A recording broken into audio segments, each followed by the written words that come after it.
What is going on, everybody? Happy midweek Wednesday, Trade to Black, presented by Dutchie. I'm your host, Chad Hills. How everybody's feeling it? You know, it's been 48 hours. The dust has settled a little bit. Everybody's still pretty optimistic on the news from earlier this week. Got some great metrics. Man, oh man, that live stream produced some big numbers on Monday. So big shout out and thank you to everybody that logged on here Monday as we talked about the obvious, which was that video. So we'll touch on that a little bit here today. We also want to talk about Roger Stone, where he seems to think that Donald Trump and the Republican Party can outdo the Democrats, something the Democrats never delivered on with regards to cannabis. So we'll get our take on that, if there's much weight behind it, plus some news regarding Germany, Verano Holdings, along with THC hemp beverages beginning to advance more and more into the mainstream. Pay attention to that here on a Wednesday. So let's welcome in AV. Good to see you. How are things? I'm just going to give people the heads up right now. I forgot to charge my camera. I may go black at some point during this live stream. People the heads up. That's good to know. Yeah. That is good to know. Thanks for the heads up. This might be a short live stream here today, but how you doing? You doing good? It's good. Just another, I was almost going to say Tuesday, but it's Wednesday. It is Wednesday. Yeah. Just another solid Wednesday. Yeah, look at all these comments coming in, and it looks like everybody's still pretty happy. Dude Bro writes, woo, David Benz, yo, Brian, did you hold on to your Tilray shares? What Tilray do today? I haven't even checked. I think Tilray was down today. What did it do volume-wise? I didn't see it close. Yeah, it was down 4.5% to $1.65. Yeah. Still, I mean, Tilray's need to make AV bobbleheads. So funny enough, I actually do have my own bobblehead on my thing behind me. Look at that. One of my best friends gave me as a thing for being in his wedding. Yes. So my accountant. Way to set the narrative, Chad. Yes, just Chad. Thanks. Good to see you. You love that, huh? What else was I gonna say? Something totally slipped my mind. But yeah, look at all these comments coming in here today. Everyone's in a good mood. You got a 50% move on a Monday and sets the tone for the rest of the week. Yeah, a lot of you have reached out regarding hats, hoodies. I just want to let everybody know we're working on right now at the Shopify website. So we're going to have this up on our YouTube channel. Just keep me posted. I know you're working on that behind the scenes as well, Anthony, but we're going to have an entire merchandise store that's going to be available in these next couple of weeks. So lots of hoodies, lots of shirts, lots of hats that you guys can purchase. And it'd be pretty cool as far as some of the stuff that we're going to create. So we'll keep you all posted once that goes live, because you'll see it here at TDR Trade to Black. Why does everybody think that there's an executive order coming at 4:30 about cannabis? Like, we got to stop obsessing about every single time Trump signs an executive order. He loves executive orders. None of them have been cannabis so far. And we have no reason to believe that there's going to be one that's going to be cannabis anytime soon. Yes, because they're delusional. Michael is correct. Michael is correct. Michael is the dose of reality that's been in the chat for the last couple of weeks, so it's greatly appreciated. Benjamin Kofer writes, charts are showing a major development by October 14th. What charts are those? It's news to me. Yeah. Saying that, before we get into today's topic, it's been 48 hours after we had this live stream, which went through the roof and everybody was happy. We saw 365 million in volume for Tilray, 45 million in MSOs on a Monday, but now we're at midweek. We've seen somewhat tiny pullback, but share prices are staying relatively strong. But if you had to sum up everything, like, what's your sentiment right now? Like, I think I can read it where it's just like, let's not get ahead of ourselves. And I think that's probably the smart approach right now. He posted a video. It aligns with everything that we want him to do. I don't think that we're anywhere closer than we were last Friday to getting an announcement. I still stand by what I said when no one knows the timing of this. Anyone that says they know the timing is lying. There's two people that I think understand when this is going to happen, and it's not going to happen until those two people deem it fit. Yeah. It is what it is. Yeah. It's a great week. I mean, stocks went up. I think the move Monday was a little bit exacerbated for what it was. You didn't have Trump actually saying anything. He just reposted a video on True Social that happened to highlight the endocannabinoid system, hemp-derived CBD, medical marijuana. It was a little bit confusing of a video for anybody that knew what they were actually looking at. But at the same time, it's another data point. Add it Yeah. up on the chalkboard. Another positive data point that the president of the United States is posting shit about cannabis, which we never probably thought we would see under a Donald Trump presidency. I'll celebrate the little wins, but it's nothing monumental or earth-shattering towards getting this moved any closer to the goal line. Yeah, I hear you. I know sometimes we say we don't know when the timing is, and we really don't. It could happen tomorrow. It could happen in 6 months. When we say that, and for what I'm seeing and hearing, there's many people within the administration that, some say, yes, this would probably provide some political power and get some huge approval ratings instantly. But there's also got to be the fact of midterms. And what that means is you could get, let's say, an announcement and a political win right now, but you also have to factor in that midterms are still 13 months away. So we live in a world where old news becomes real old within a couple of weeks. So this is what you got to play it here. There's moving parts that, yes, there could be some announcements, but at the same time, too, there may not be an announcement till spring or the summer. It all depends on what's going on. And these are the types of conversations that could be going on right now internally. And if everybody's not on the same page, it takes time to get a lot of people in a room to agree on one thing, regardless of what business or what topic or what industry you work in. That's always the case. Yeah. Take that for what it's worth. All right. Very well said. So with that, let's jump into today's topics. We're going to start with Roger Stone. He's starts with a headline, stirred some debate where one of Trump's longest allies, Stone says that Trump could outdo Democrats by rescheduling cannabis, something Democrats promised but never delivered. But Stone obviously has a history with cannabis politics that's as complicated as his reputation. I say that because back in 2017, he helped launch what's called the United States Cannabis Coalition. I see you smiling. Pressure Trump to keep campaign promises on legalization. He's also been booted from industry stages because of his political baggage, as we've seen a lot in the past about Roger Stone. So what do you make of him? I think it's right. I think a lot of people that follow this space already know that. But when he gets behind it, does it carry much weight? Okay. I think he's like Matt Gaetz. I think he's like Matt Gaetz. He's someone in the periphery. He's someone in Trump's stratosphere, or he's within Trump's orbit.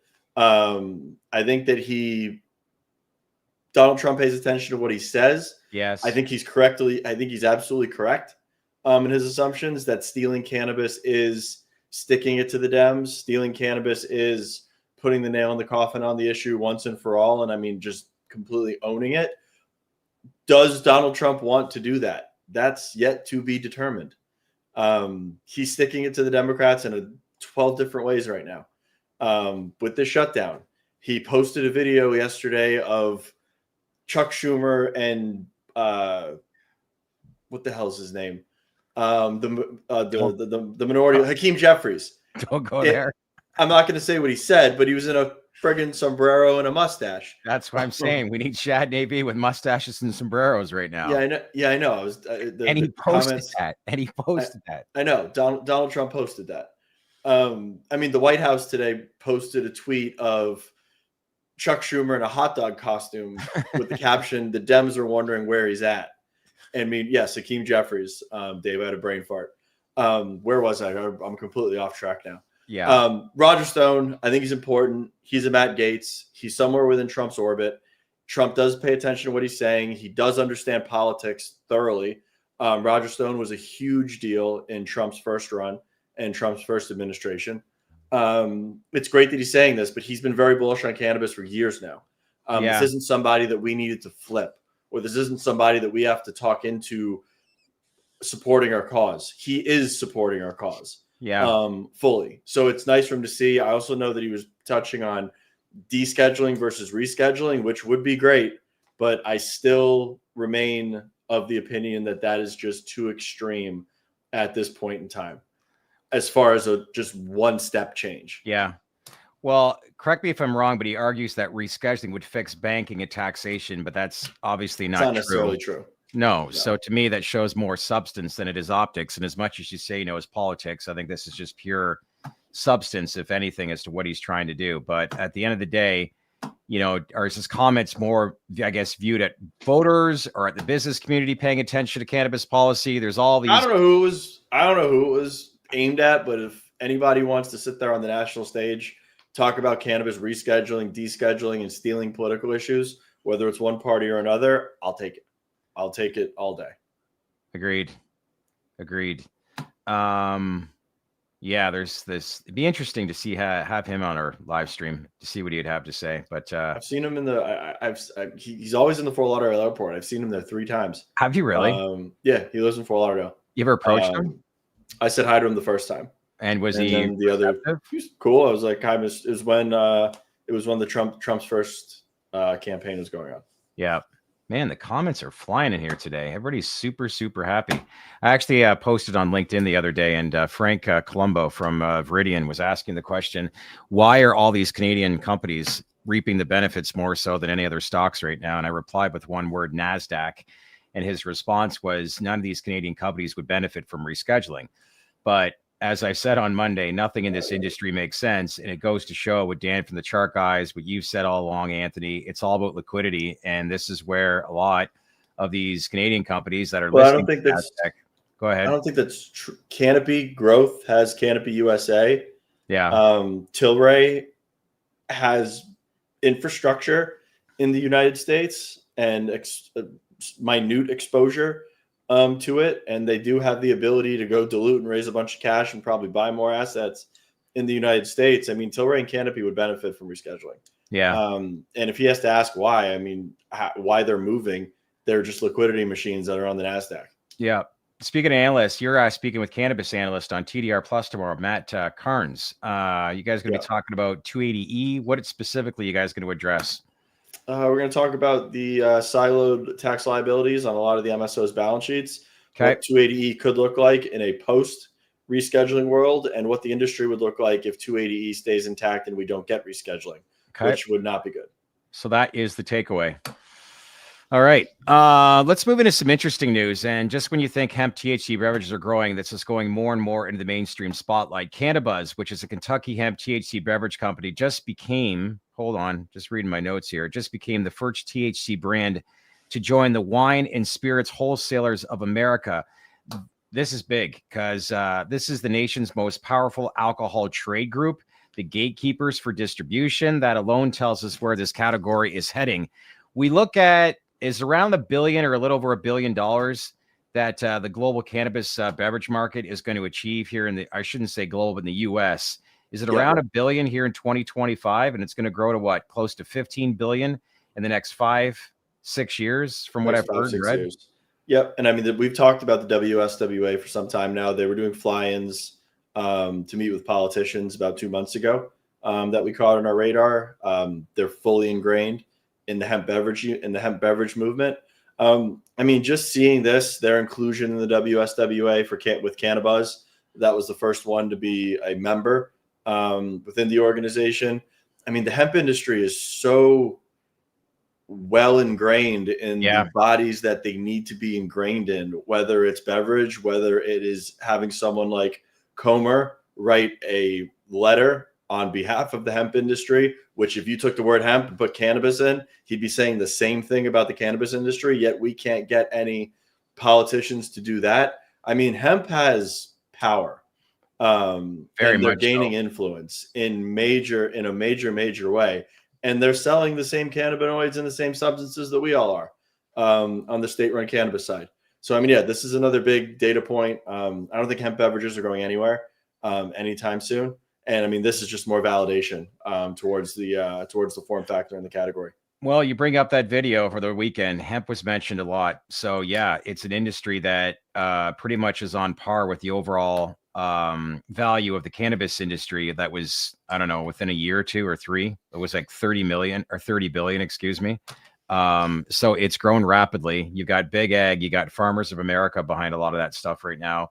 And there's some big deep pockets that could really influence. And I honestly think, as Senator Rand Paul told us, like, I think there's a lot more people that are connected to what's going on in Washington than what the cannabis industry is. And that is just the reality, and that's telling.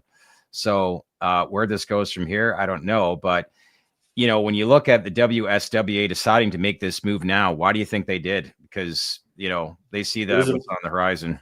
It was long overdue. I mean, it's a $1 billion category mark to market for this year.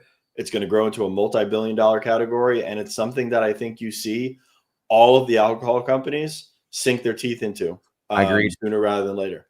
Do you think makes sense? Do you think it's more of a defensive play, or it's more an offensive play? Like they're betting on this is a real growth driver. Yeah, it's both. I mean, even if, despite cannabis. Despite us hypothesizing that cannabis is truly eating into alcohol's market share, even if it wasn't, and this category just emerged and both substances were still in parity with each other in terms of sales, alcohol companies were going to buy these things anyway. Yeah. It makes sense. What do? They bought energy drinks. They bought functional beverages. They did. They buy all these water brands. Like these beverage conglomerates, they just keep gobbling things up that come to market and that are on trend. A THC beverage is a huge trend. Yeah, you bring up some good points because they're already lobbying for potency limits, labeling. They want to ban synthetics. So really, I think they're trying to reshape the rules before regulators actually do. And this is what they do because they have this kind of power and leverage, right? Yeah, THC beverages are going to be like beer and alcohol. You think so? I don't think you're going. I think you're going to see like 5 milligrams. You're going to see 10 milligrams, which is maybe like, I don't know if anybody's ever drank like Delirium or like Golden Monkey or some of the higher alcohol content beers, which the ones that I just named, I think are like 12 and 13%. And then you've got like the Coors Light that I think is like 4.8 or something. That's lower. I think you're going to see tiered serving sizes, but you're not going to see like alcohol, like a 30% alcohol by volume drink or like a 40%, like any sort of like 50 to 100 milligram beverages at retail. I think it's going to be 5 and 10, or it might even be 2.5 and 5. To be completely frank, it's going to be somewhere around there though. Yeah, which is good, right? I also see this being as kind of like a bridge product, kind of like what seltzers are, where people that aren't really, onto the idea of cannabis, like these are kind of in some ways easing consumers into like different formats, kind of like what seltzers did. Like I see this being the beginning of this bridge product. It's more and more people introduced and ingrained into the cannabis industry that may be viewed or consumers within the alcohol industry, because that's a real possibility. And the data obviously is showing that right now, because it's all about health and wellness. And if you could, again, have that social opportunity without a hangover, why wouldn't you?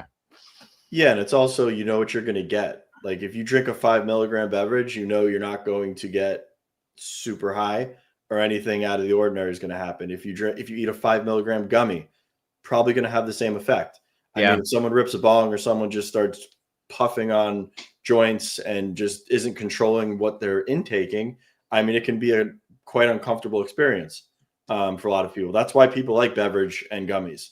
They know exactly what they're going to get. Well, at least in the regulated market, they know exactly what they're going to get. Now that this is advancing from dispensaries to like grocery stores, when do you think you see a lot of this stuff? Well, it's not grocery stores yet. It's liquor. It's in liquor stores. Okay, you're right. My apologies, because I'm still trying. So they're like ABC Liquors, Total Wine. It's in the big boys. The big boys are the ones leading the charge. Total Wine is located in every state across the U.S., correct? I'm not sure. I just know there's a bunch in Florida. Okay. Total Wine and ABC Liquors are in Florida. I've seen ABC Liquors. Yep. So Total Wine, just everything wine combined with this, correct? Wine, liquor, beer, liquor. It's a total liquor store, and I'm pretty sure they're just in the Southeast. But I've never seen one outside of Florida, nor I don't know enough about their footprint. They're big in Florida. They're big. These are big stores. When do you start to see this in bars? When you look at a state like bars already. Are they are?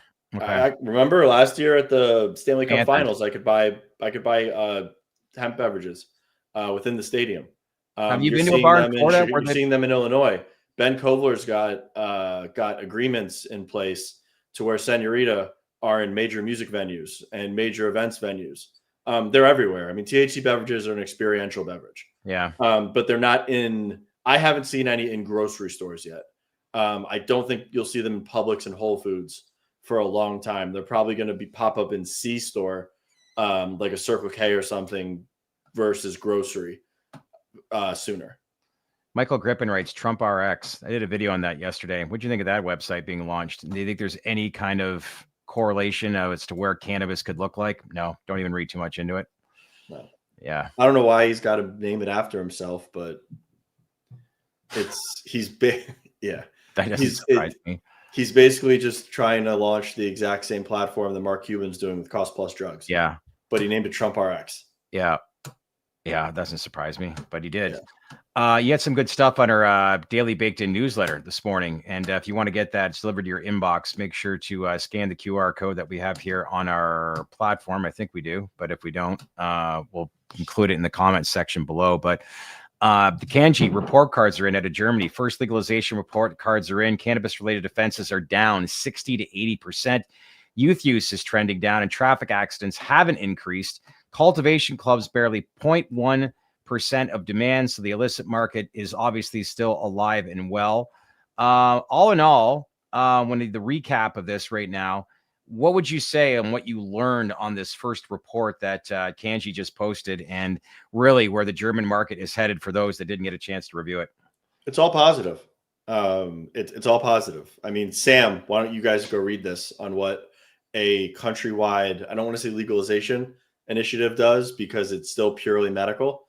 It has to be purchased through pharmacies. They don't have any semblance of an adult use market, but it was taken off of the narcotics list. So it was completely descheduled as far as THC goes. But this works. I'm not expecting, you can't expect a medical market to extinguish the illicit market to a certain extent. You would need a large cost, low cost adult use market to start to eat into the illicit market in Germany, which I think comes in over time if they do start to progress through the pillars that were originally put forth in Kanji. But this is great. It's just another data point that legalization works.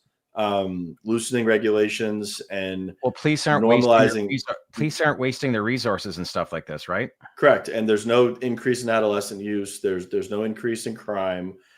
People are simply just having access to cannabis, and it has a positive net effect on those societies. We talk about the exporting opportunities for a lot of these Canadian companies. If there is any kind of like caveat, I should say, or I should point out, is that the supply chain issue in Germany is somewhat failing. Cultivation clubs haven't scaled, and less than 2% of adults were eligible by April of 2025 earlier this year. So I guess, is that a sign Germany's, I guess, over-engineered in some ways its rollout? Like, how do you fix that? I'm not sure. Yeah, I hear you. But I did read some of that stuff that, how do you fix the supply chain that's going on right now? And I need to learn more. You would need to expand your domestic cultivation quite rapidly, but at the same time, that's going to cost a lot of money when you can just be importing it from Canada, from Eastern Europe, from South America, as long as it meets GMP standards. It's probably more advantageous just to import. Healthcare outcomes. ER visits ticked up slightly, but experts say that's because people feel safer seeking care, not because use spikes. So that's an interesting point, and don't get that twisted as far as that story. But all in all, it's still positive in the right direction as we continue to see growth, obviously, in Germany. So one thing good about CGC is they own stores in Bickel. Yes, Jürgen Bickel, one of the coolest guys you'd ever meet. Saw him in Germany in June, and he was a celebrity when he's there. Very good guy. All right, let's now move to our last topic here today. And Verano Holdings announced a $75 million revolving credit facility, draws $50 million to pay down higher cost debt. It's real estate backed. That's important because they own a lot of their real estate. And that tells us two things. One, companies with hard assets can still access capital. And two, traditional financing for cannabis is still locked in. We've talked a lot in the past about how Verano owns their real estate and they reap the benefits from basically what they've announced today because it creates more runway. So all in all, this is a good day for Verano, don't you think? Yeah, it's good. It's good to see. I mean, they're leveraging that real estate footprint we've talked about. It was $75 million revolving facility. $50 million of it went to retire senior secured notes that were coming due. And then the other $25 million is going to be used for strategic initiatives.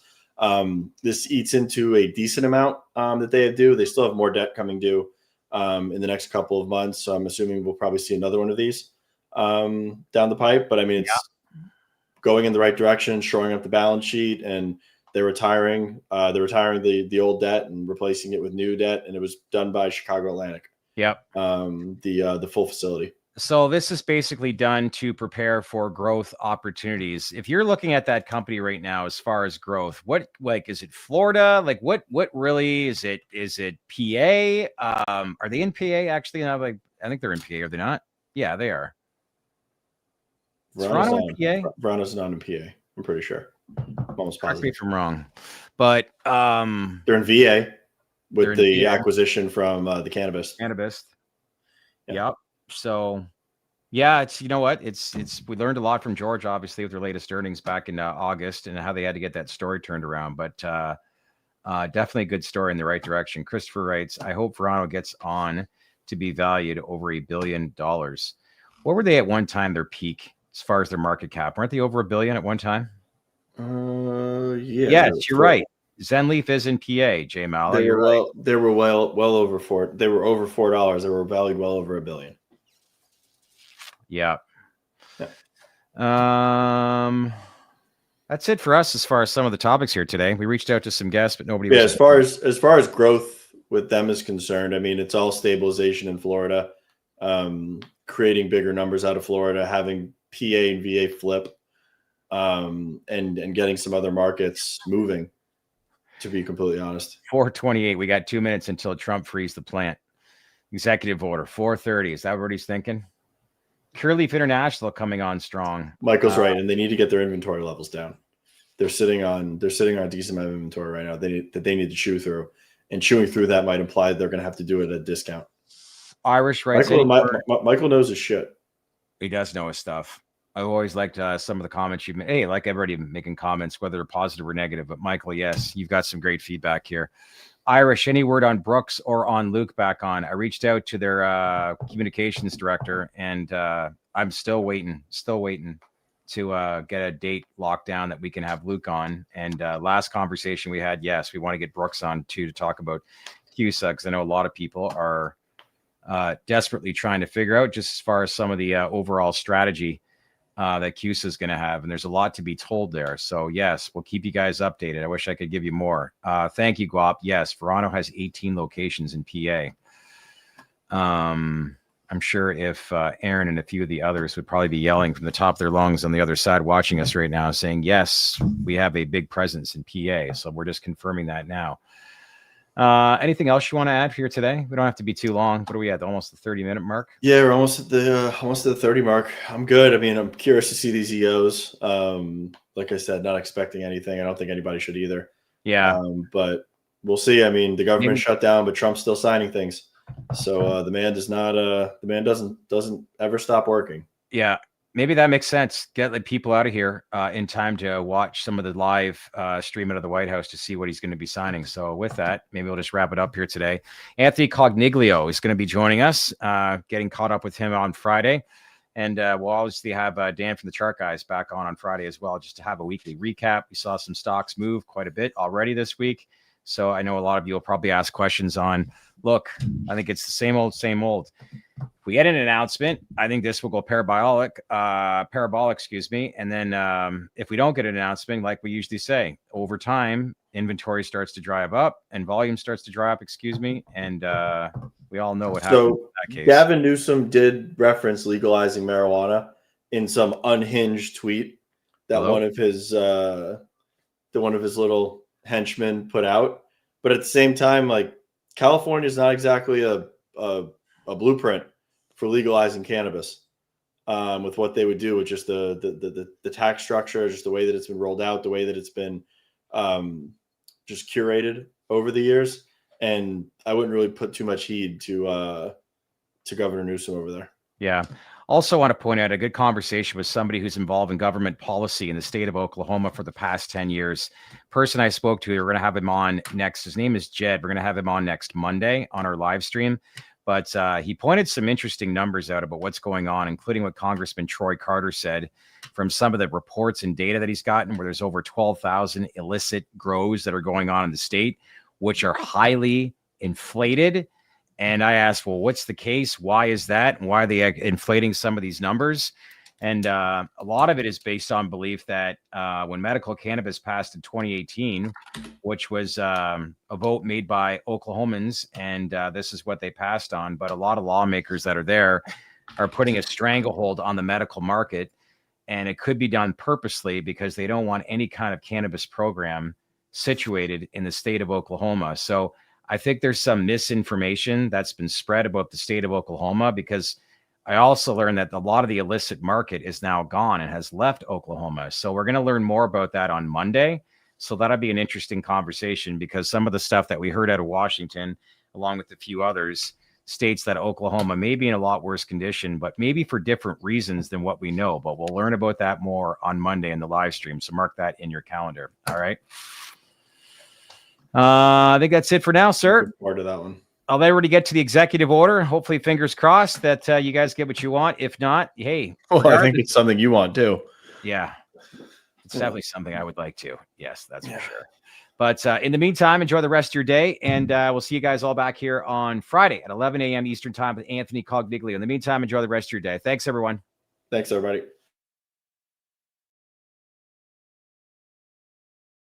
Hey, everyone, just want to say thank you for watching here today. Listen, if you're gaining valuable insights from the content we're producing here at TDR, then we encourage you to join us over at TDR Plus. It's our premium YouTube subscription. Reasons why? Well, TDR Plus gives you exclusive access, one, to in-depth one-on-one interviews with the biggest CEOs in the industry. Yes, we've had them on before, but with these interviews, you see a different side of leadership you won't find anywhere else. Plus, we've also got expert analysis on state and federal policy, featuring conversations with IRS attorneys, government officials, and top industry analysts. We also take a deep dive look at stock coverage, breaking down balance sheets, debt, revenue, and growth strategies from investors' perspective. And finally, exclusive celebrity interviews plus live interactive chats with you, the member, alongside our hosts. TDR Plus, it only costs $7 per month. That's less than $0.25 per day to support our platform and get access to premium content built for you, the serious investor. Sign up by clicking the join button below. We'd appreciate